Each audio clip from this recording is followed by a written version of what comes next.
Welcome friends, passing मंत्रा में आप सभी का स्वागत है। पासिंग मंत्रा एक एजुकेशनल प्लेटफॉर्म है जहां पर हम आपको इंग्लिश सिखाते हैं, साथ ही साथ 10वीं से लेकर 12वीं तक के lesson bye lesson videos provide करवाते हैं। तो आइए आज के टॉपिक की तरफ हम बढ़ते हैं। आज का टॉपिक है ही, शी, इट के बारे में। ही, शी, इट का अर्थ क्या होता है, इसका उच्चारण क्या है, इसका प्रयोग कैसे करेंगे, इसको उदाहरण सहित भी हम बताएंगे। तो आइए हम आगे की तरफ बढ़ते हैं। सबसे पहले हम इन्हें समझने के पहले ये समझ लेते हैं कि ये प्रोनाउन होते हैं। प्रोनाउन क्या होता है? प्रोनाउन संज्ञा के स्थान पर प्रयुक्त होने वाले शब्द होते हैं। संज्ञा के स्थान पर प्रयुक्त होने वाले शब्द प्रोनाउन कहलाते हैं।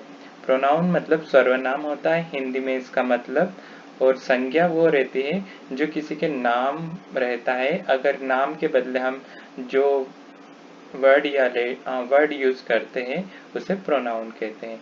अब एक और समझ लेते हैं हम, जो किसी नाम के बदले उपयोग होते हैं वो प्रोनाउन कहलाते हैं। सेम वही है। तो आगे की तरफ हम बढ़ते हैं। अब सबसे पहले हम ही के बारे में समझते हैं। इसका उच्चारण जैसे कि मैं आपको बोल रहा हूँ, ही होता है। इसका अर्थ होता है यहाँ या वहाँ, यहाँ या वहाँ इसका अर्थ होता है। अब इसका प्रयोग कब करते हैं? इसका प्रयोग करते हम किसी लड़का या आदमी मतलब मैन या बॉय के नाम की जगह हम इसका प्रयोग करते हैं। ही का प्रयोग हम किसी लड़का या आदमी के नाम की जगह करते हैं। उदाहरण के तौर पे हम यहाँ पर देखेंगे, ही इज गोइंग मतलब वहाँ जा रहा है। तो हमने बताया ही का यूज कब होता है किसी लड़के या आदमी के लिए, तो आप समझ गए होंगे वह लड़का जा रहा है या वह आदमी जा रहा है। तो आपको ये समझ में आया होगा। एक और एग्जाम्पल के तौर पे हम समझ लेते हैं, ही इज प्लेइंग मतलब वह खेल रहा है। तो जाहिर सी बात है आप समझ ही गए होंगे, ही का मतलब लड़का खेल रहा है। इसके हमने बताया प्रोनाउन होते हैं, आपको यहाँ पर बताया है ये प्रोनाउन होते हैं, मतलब वो लड़के का नाम राम, श्याम कुछ भी हो सकता है, तो वो खेल रहा है। तो आइए हम आगे की तरफ बढ़ते हैं, आप इतना समझ चुके होंगे। अब शी, SHE, शी का उच्चारण जैसा कि मैं बोल रहा हूँ शी होता है। अब देखिए इसका अर्थ क्या होता है? इसका अर्थ भी यहाँ या वहाँ होता है, पर यहाँ क्यों कहाँ प्रयोग किया जाता है वो हम समझते हैं। ये लड़की या औरत के नाम की जगह प्रयोग किया जाता है। शी कहाँ प्रयोग किया जाता है? लड़की या औरत के नाम की जगह प्रयोग किया जाता है। उदाहरण के तौर पे हम समझते हैं, शी इज गोइंग मतलब वहाँ जा रही है। ठीक है, अब रही है क्यों बोला हूँ मैं? क्योंकि यहाँ शी है और शी कब यूज होता है? लड़की के लिए। तो आप समझ गए होंगे शी इज गोइंग अगर यहाँ रहता तो बोलते वहाँ जा रहा है, क्योंकि ही है यहाँ पर और यहाँ पर शी है तो वहाँ जा रही है। ठीक है, आपको बहुत अच्छे से समझ में आ रहा होगा, आप समझ चुके होंगे आई होप। अब देखिए शी का एक और उदाहरण हम समझ लेते हैं, शी इज प्लेइंग मतलब वह खेल रही है। तो आप समझ ही गए कि शी का यूज हम तब करते हैं जब ये या तो लड़की हो या औरत हो। ठीक है, उनके नाम की जगह पर हम शी का यूज करते हैं। ठीक है, हम आगे की तरफ बढ़ते हैं। आगे इट इसका उच्चारण रहता है ईट, जैसा कि मैं बोल रहा हूँ ईट का उच्चारण है।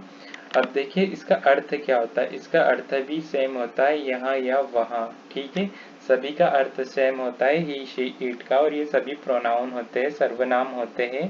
अब ईट का हम उपयोग समझ लेते हैं, प्रयोग समझ लेते हैं। अब इसका थोड़ा सा कंफ्यूजन रहता है, पर आप बिल्कुल क्लियरली समझिएगा ये कब यूज किया जाता है। ये थिंग्स या ऑब्जेक्ट के नाम की जगह किया जाता है। कब यूज किया जाता है?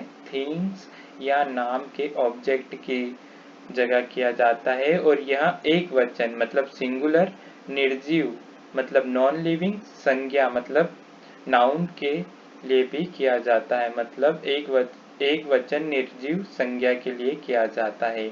इसका उपयोग साथ ही साथ सेंटेंस को पूरा करने के लिए भी किया जाता है। जहाँ सब्जेक्ट की कमी रहती है उसको सेंटेंस पूरा करने के लिए भी किया जाता है। साथ ही साथ इसका प्रयोग टाइम बताने के लिए, ऋतुएं बताने के लिए, मौसम बताने के लिए, प्राकृतिक घटनाएं बताने के लिए बहुत सारी जगह इट का प्रयोग किया जाता है। ठीक है, अब जैसे कि उदाहरण पे हम एक दो एग्जाम्पल ले रहे हैं। अब देखिए पहला क्या है, इट इज कार, मतलब हमने यहाँ पर एक वचन निर्जीव संज्ञा का बताया है कि यहाँ एक कार है। ठीक है, यहाँ एक कार है। अब हम एक प्राकृतिक घटना के बारे में बताते हैं, एक प्राकृतिक क्रिया के बारे में बताते हैं कि इट इज रेनिंग, मतलब यहाँ वर्षा हो रही है। ठीक है, वर्षा हो रही है मतलब ये हम बता रहे इट इज रेनिंग के तौर पे। ठीक है, आपको यहाँ तक समझ में आया होगा, आई होप। हम आगे की तरफ बढ़ते, तो ये इस टॉपिक से हटकर एक एक्स्ट्रा चैट है, पर यहाँ पर ही शी इट का यूज होता है, तो हम इसके लिए आपको ये एक्स्ट्रा चार्ट बनाया है ताकि आप अच्छे से समझ जाओ। ठीक है, हम यहाँ पर बताते हैं कि यहाँ पर एक पर्सन बांट रखे हमने, जो कि फर्स्ट पर्सन होता है, सेकंड पर्सन होता है और थर्ड पर्सन होता है। और यहाँ पर सिंगुलर और प्लूरल का बताया है आपको। तो अब जो सिंगुलर है उसकी ये आई, यू और ही, शी, इट का यूज इसमें होता है और नेम इसमें आता है। ठीक है, अब प्लूरल में क्या आता है, वी, यू, दे आता है। ठीक है, पर ये फर्स्ट पर्सन, जैसे कि मैं अपने बारे में बता रहा हूँ तो आई, हम अपने बारे में बता रहे हैं तो वी आ जाता है। ठीक है, अब सेकंड पर्सन हम दूसरे के बारे में बात करते हैं तो आपके बारे में बात करते हैं तो यू आ जाता है। और अगर बहुत सारे दो या दो से अधिक है तो भी यू ही बोलेंगे। अब थर्ड पर्सन में क्या होता है, थर्ड पर्सन में ही, शी, इट, मतलब हम किसी तीसरे की बात करते, वहाँ मतलब लड़का है तो ही, लड़की है तो शी, अगर और कोई अलग है तो इट का प्रयोग करते हैं। और कभी कभी हम नाम भी लेते हैं, और अक्सर हम नाम लेते हैं, सॉरी कभी कभी नहीं, अक्सर हम नाम भी लेते हैं। तो थर्ड पर्सन ये होते हैं। और इसका प्लूरल क्या होता है, दे मतलब वे, क्योंकि यह भी एक से अधिक हो जाएगा। ठीक है, आई होप आपको ये वीडियो समझ में आया होगा। ऐसे ही और इंग्लिश आसानी से सीखने के लिए हमसे जुड़े रहें, हमारे वीडियो देखते रहें। धन्यवाद।